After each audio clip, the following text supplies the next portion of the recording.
নমস্কার বন্ধুরা, মিনুর রান্নাঘরে আপনাদের স্বাগত। চলে এলাম নতুন একটা রেসিপি নিয়ে। আজকের আমি রান্না করব মুসুর ডালের বড়া করে আলু পেঁয়াজ টমেটো দিয়ে একটা তরকারি। তার জন্য আমি কিছুটা আলু ছাড়িয়ে নিয়েছি, টমেটো পেঁয়াজ সব নিয়ে নিয়েছি, আর মশলার মধ্যে আছে আদা রসুন পেঁয়াজ আর শুকনো লঙ্কা। এই সব কিছু দিয়ে আজকের আমি একটা রান্না করে আপনাদের দেখাবো। তাহলে চলুন, ডালটা প্রথমে আমি বেটে নিই, তারপরে রান্না শুরু করছি। মুসুর ডালটাকে খুব ভালো করে ধুয়ে নিয়েছি, জল ঝরিয়ে নিয়েছি। এবার এটাকে আমি শিলনোড়ার মধ্যে দিয়ে বেটে নেব।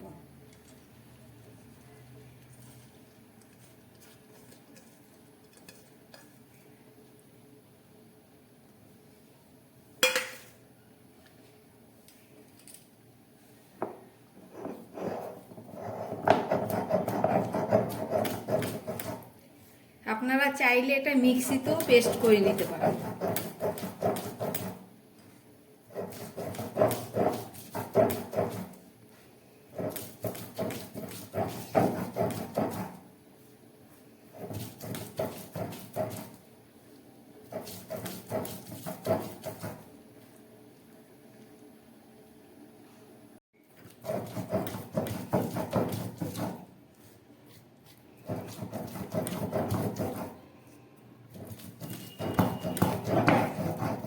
মুসুর ডালটা আমার পেস্ট করা হয়ে গেল।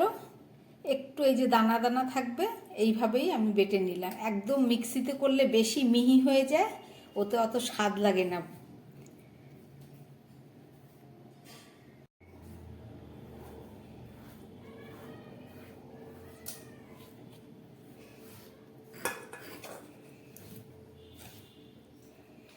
এই যে আমার মুসুর ডালটা পেস্ট করা হয়ে গেছে। চলুন আলু পেঁয়াজগুলো ভালো করে কেটে নিই। তারপরে মুসুর ডাল বাটার পরে আলু পেঁয়াজ টমেটো আর ক্যাপসিকামটা কেটে নিলাম। চলুন এবারে মশলাটা করে নিই।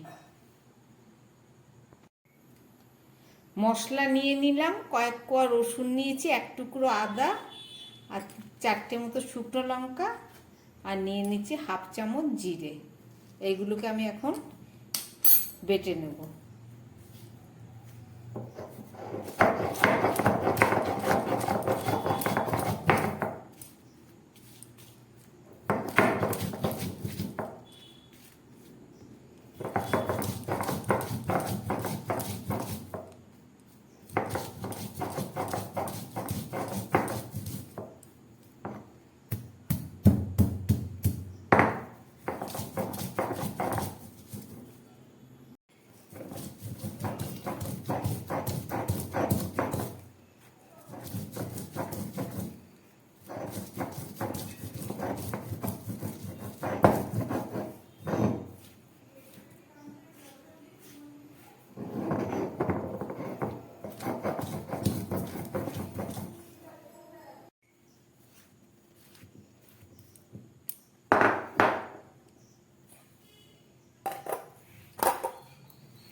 আমার মশলা করা রেডি হয়ে গেছে। এবার চলুন রান্নাটা শুরু করি।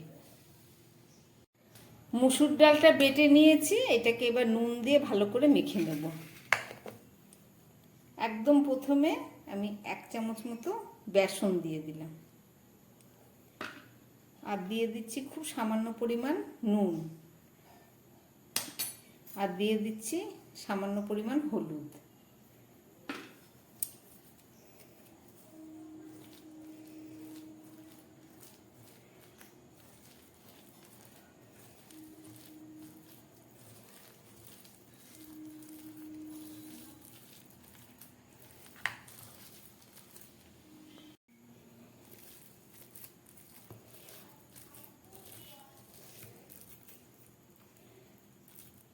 আমার ডালটার মধ্যে নুন হলুদ আর বেসন মাখা হয়ে গেছে। চলুন এবার রান্নাটা শুরু করি।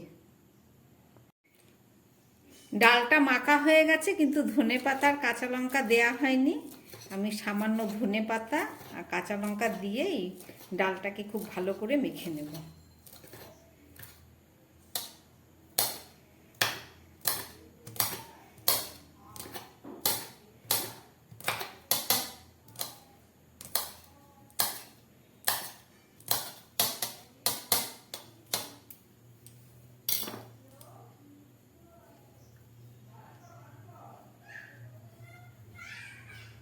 এগুলোকে দিয়ে আবার একটু মেখে নেব আমি।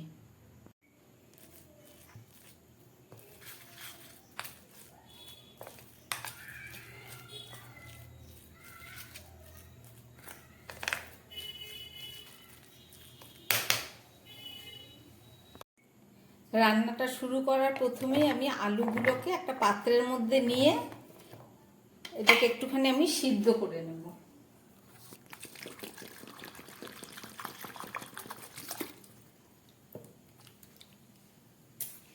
দিয়ে দিচ্ছি সামান্য পরিমাণ নুন।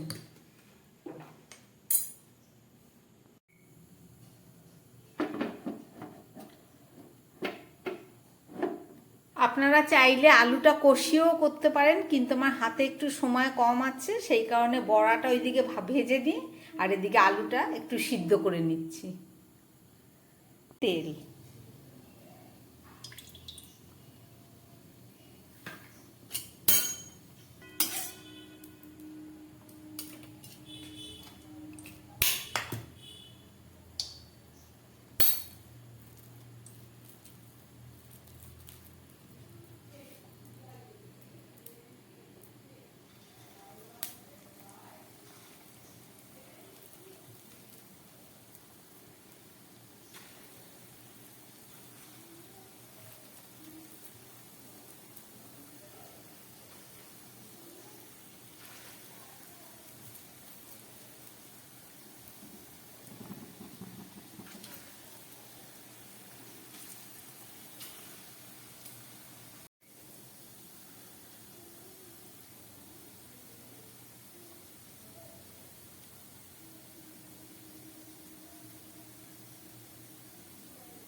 আমার ওইদিকে আলুটা হাফ সিদ্ধ হয়ে গেছে, এবার আমি এটাকে নামিয়ে নিচ্ছি।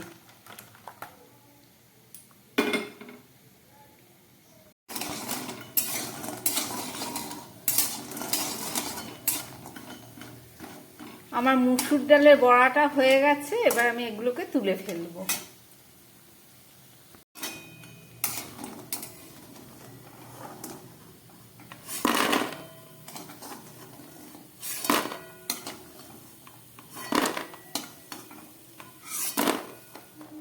এই যে আমার বড়াগুলো রেডি হয়ে গেছে। এই বড়া ভাজার তেলের মধ্যে আমি দিয়ে দিচ্ছি একটা তেজপাতা, দুটো শুকনো লঙ্কা, আর দিয়ে দিচ্ছি খুব সামান্য পরিমাণ জিরে ফোড়ন।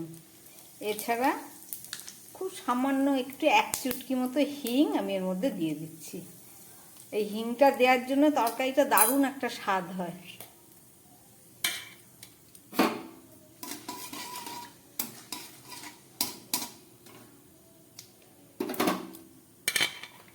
এবারে এর মধ্যে দিয়ে দিচ্ছি কেটে রাখা পেঁয়াজ।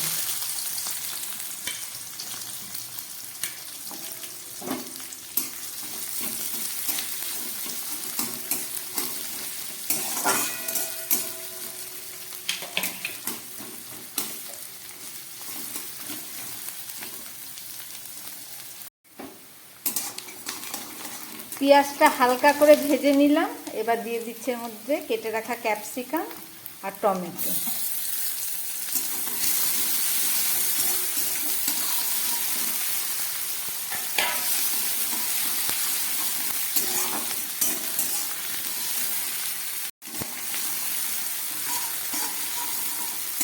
এবারে দিয়ে দিচ্ছি এই হাফ সিদ্ধ আলু।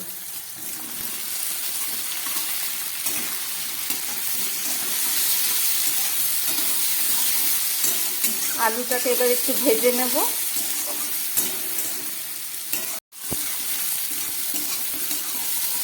আলু পেঁয়াজটা অনেকটা ভাজা হয়ে গেছে, এবার দিয়ে দিচ্ছি খুব সামান্য নুন।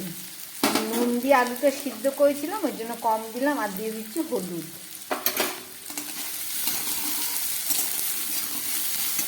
আর দিয়ে দিচ্ছি এই যে বেটে রাখা মশলা। এখানে আদা, জিরে, লঙ্কা আর সামান্য রসুন আছে।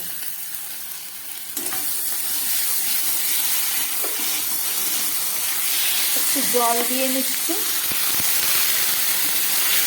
এবার খুব ভালো করে এটাকে কষিয়ে নেব।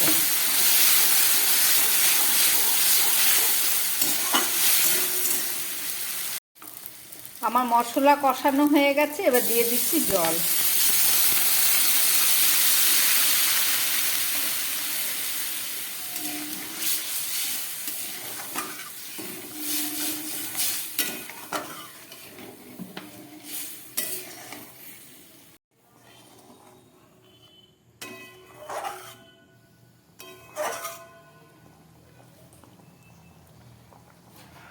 তরকারির ঝোলটা ফুটে উঠেছে।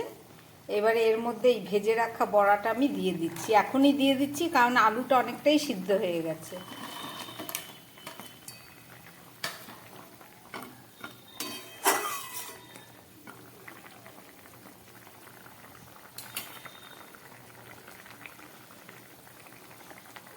এবার গ্যাসটা মিডিয়ামে আছে, একদম লোয়ে করে আমি 3 মিনিটের মতো রান্না করব। একটা ঢাকা দিয়ে দিচ্ছি। 3 মিনিট পরে ফেরত এসে আবার দেখাচ্ছি। 3-4 মিনিট পরে ফেরত আসলাম। এবার ঢাকাটা খুলে দেখাবো।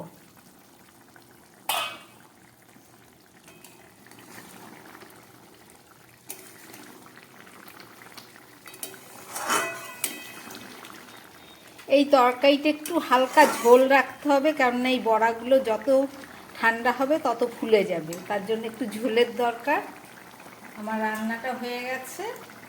এবার আমি দিয়ে দিচ্ছি এই যে 1 চামচ গরম মশলা। এখানে 2টো এলাচ, 2টো লবঙ্গ আর সামান্য একটু দারচিনি বেটে নিয়েছি, এটা দিয়ে দিচ্ছি।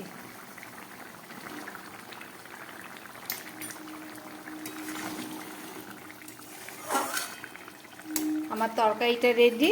আমি এবার গ্যাসটা বন্ধ করে দিচ্ছি। ঢাকা দিয়ে দিলাম। 2 মিনিট পরে ফেরত এসে দেখাচ্ছি। রান্না হয়ে যাবার 2 মিনিট পরে ফেরত আসলাম। এবার ঢাকা খুলে দেখাচ্ছি।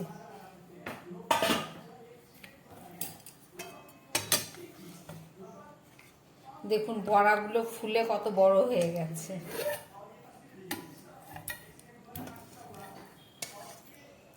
ঝোলটাও অনেক ঘন হয়ে গেছে। রান্না করলাম মুসুর ডালের বড়া করে তরকারি। রেসিপিটা আপনারা দেখলেন, আশা করি আপনাদের ভালো লেগেছে।